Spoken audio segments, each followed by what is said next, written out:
Hey guys, it's me Mansuk. Welcome to my channel.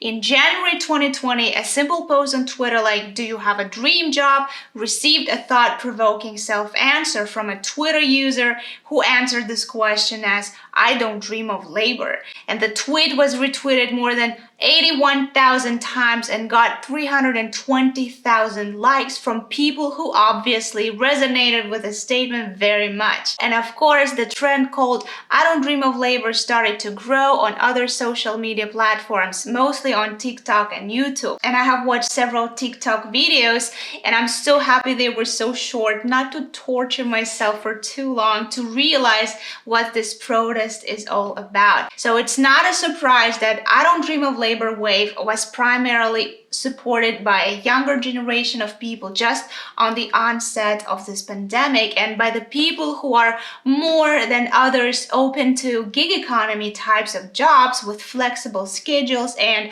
workloads. And I agree, not all young people have flex jobs, but I mean most of them at least want it. And it's clear that depending on individuals' productivity and efficiency levels, people are entitled to have the right to choose how much they want to work and for how long.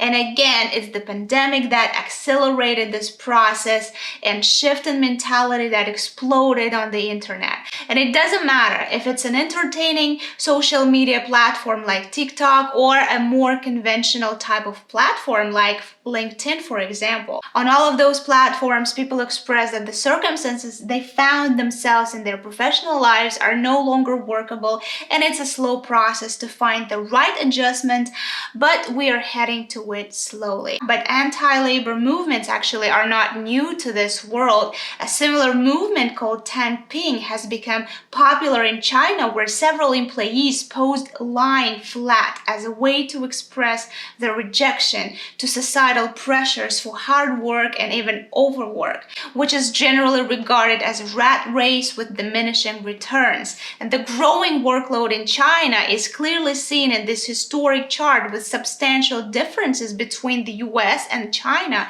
in the recorded annual hours worked. But we shouldn't demote human exhaustion in any way, because pressure is pressure, and it can exist in many forms not shown in this chart, of course. And speaking of another nation once famous for its crazy working culture, Japan has seen a rise in hikikomori. Oh god, I recorded this 5 times.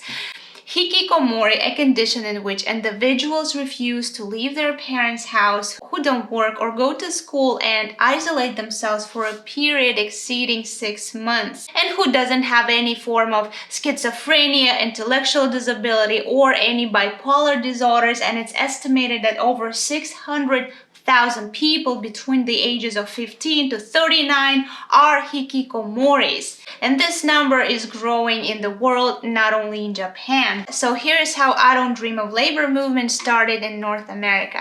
A global pandemic forced people to isolate, and as this isolation continued, people were stuck at home with no defined plans or even goals but to survive. Or as a primary step for their survival was to entertain themselves as much as possible. So binge watching Netflix was the first source to turn to. Or maybe someone watched something else. I won't discuss it here, just know that your working laptop is not suited to visit certain websites. So with more time and boredom came another phase of spending time creatively, which was doing something inspiring. The point here is that people started to connect with themselves, spending time thinking more when they had a chance to stop chasing their dreams, just to realize that even when some dreams come true, they were not what they actually expected them to be in the end. So correct me if I'm wrong, but tell me, for how long have you been happy when one of your dreams came true in the past? Share your thoughts in the discussion box below.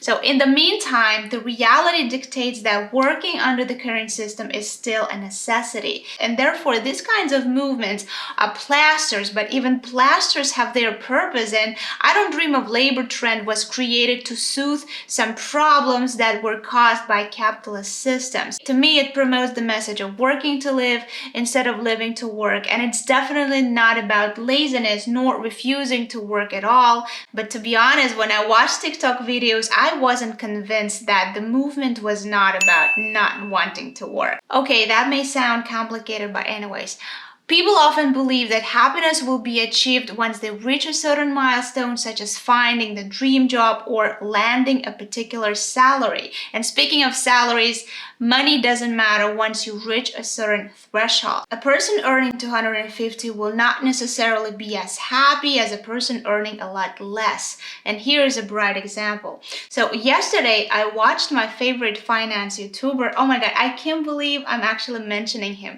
His name is Graham Stephan, probably you know him. He featured on CNBC Make It yesterday. And even though Graham earns almost 4 times more now than just several months ago, back then he earned $1.6 million and now he earns around $6.1 million, which is crazy amount of money and a workload as well. Nevertheless, the point here is that money doesn't make people happy after a certain threshold.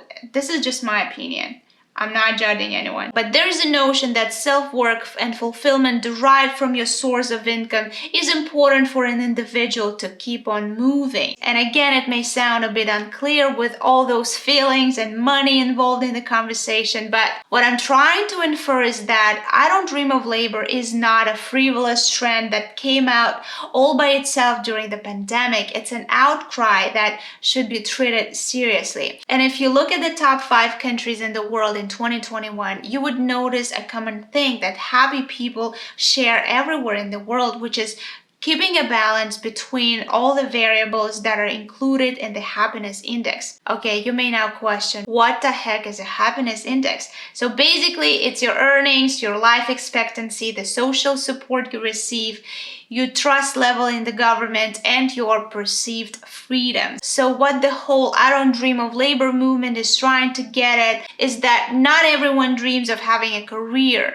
Some people just want a simple job so that they can get paid to finance their lives, and there is nothing wrong with it. But because most of the corporate world and our lives rotate around working to live, it denies experiencing happiness to its fullest. Because it's okay not to have a dream job. It's okay not to even dream about anything. And it's okay to be Gudetama. Now, who the hell is Gudetama? Gudetama is a Japanese cartoon character. The name Gudetama is formed from 2 parts. The first is the idiophone good, which is used to evoke the impression of something lazy and lacking energy. Oh, forget about it. Gudetama is an egg yolk with an apathetic personality, and that's okay too, because some people really love yolks. But still, like every controversial opinion, this anti-labor movement has a lot of people against it, as a lot of people think that people should not just cruise through their life without any goal, and that at least everyone needs to aim for something that gives a life a sense of order, which makes sense too. So where are we heading to? Will people actually receive help when they cry for it? And how high or low should this curve go to find a golden middle? Because even such a sweet, well-behaved Hello Kitty can easily turn to an angry 25-year-old red panda who works an office job and who's ready to kill everyone, starting from her boss. So we can be both in between, for example, like this creature, and this is great.